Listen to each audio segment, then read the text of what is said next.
Sir ಎಲ್ಲ correct ಆಗಿದ್ದರೆ 5 ಸಲನೂ ವಿಧಾನಸೌಧಕ್ಕೆ ಬರಬೇಕಿತ್ತು. 2013ರಲ್ಲಿ ಏನಾಯಿತು ಅಂತ ನಾನು ಕೇಳಕ್ಕೆ ಹೋಗಲ್ಲ.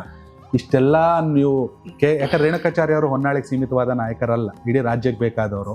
23ರಲ್ಲಿ ವ್ಯತ್ಯಾಸ ಆಗೋಯ್ತು ನೋಡಿ.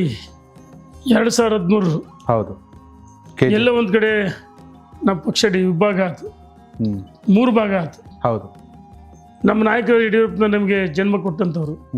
ಜನ್ಮ ಕೊಟ್ಟ ತಂದೆ ತಾಯಿ ಎಷ್ಟು ಮುಖ್ಯ, ಯಡಿಯೂರಪ್ಪನವ್ರು ಅದೇ ಮುಖ್ಯ ನನಗೆ. ಅನಿವಾರ್ಯವಾಗಿ ನಾವು KJP ಕಟ್ಟಿದ ಅವ್ರ ಜೊತೆಗೆ ಹೋಗ್ಬೇಕಾಯ್ತು.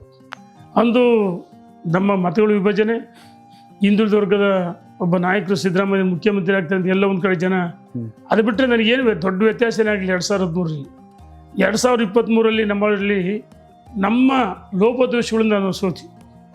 ನಾನು ಕಾರ್ಯಕರ್ತರ ಮತದಾರರ ಮೇಲೆ ಆಗಲ್ಲ, ಕೇವಲ ನಾನಷ್ಟೇ ಅಲ್ಲ, ರಾಜ್ಯದಲ್ಲಿ ಎಲ್ಲ ಒಂದು ಕಡೆ ಅವ್ರ ಸುಳ್ಳು ಭರವಸೆಗಳು. ಅಕ್ಕಿ 10 kg ಕೊಡ್ತೀವಿ ಅಂದರು, ನಮ್ಮ ಸರ್ಕಾರ ಇದ್ದಾಗ ಅಕ್ಕಿ ಕಡಿಮೆ ಮಾಡಿದ್ವಿ. ಭರವಸೆಗಳು ಭಾಳ ಲೇಟ್ ಆಯ್ತು ನಾವು ಕೊಡೋದು. ಕೊನೆ 3 ಸಲ ಅರ್ಧ ಲೀಟ್ರ್ ಹಾಲು ಯಾರು ಕೇಳ್ತಾರೆ ಇದನ್ನೆಲ್ಲ? ಅವ್ರು ಏನು ಬೇಕು ಎಲ್ಲಿ ಎಲ್ಲ ಕಡೆ ಲಾಂಚ್ ಮಾಡಿದ್ರು. ಒಂದು ಕಡೆ ಗೃಹಲಕ್ಷ್ಮಿ, ಇನ್ನೊಂದು ಕಡೆ ಗೃಹ ಜ್ಯೋತಿ, ಇನ್ನೊಂದು ಕಡೆ ಶಕ್ತಿ, ಇನ್ನೊಂದು ಕಡೆ ಯುವ ನಿಧಿ. ಇವೆಲ್ಲವೂ ಫೇಲ್ಯೂರ್ ಆಗಿದ್ದಾವೆ, ಇವ್ಯಾವ ಸಕ್ಸಸ್ ಆಗಿಲ್ಲ.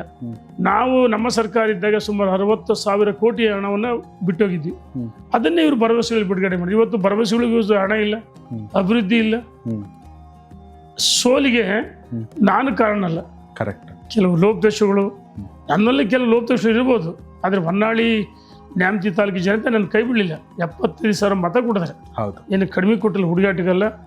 ಆದರೆ ಎಲ್ಲೋ ಒಂದು ಕಡೆ ನಮ್ಮ ಆಡಳಿತ ವೈಫಲ್ಯಗಳು ಅವು ಇವ್ರಿಗೆ ವರದಾನ ಆಯ್ತು. ಅದು ಬಿಟ್ಟರೆ ನಾನು ಸೋತ ಮೇಲೆ ಒಂದು ದಿವಸ ಮನೆಯಲ್ಲಿ ಕೂತಿಲ್ಲ. ಕರೆಕ್ಟ್. ನಾನು ಸೋತ್ ಒಂದು ದಿವಸ ಮಾತ್ರ ಏನೋ ಅನಿವಾರ್ಯ 1 ದಿವಸ 2 ದಿವಸ ಕಣ್ಣೀರು ಹಾಕಿದೆ. ಆದರೆ 2ನೇ ದಿವಸ ನಾನು ತಿರುಗಿದೆ, ಹಳ್ಳಿಗೆ ಹೋದೆ.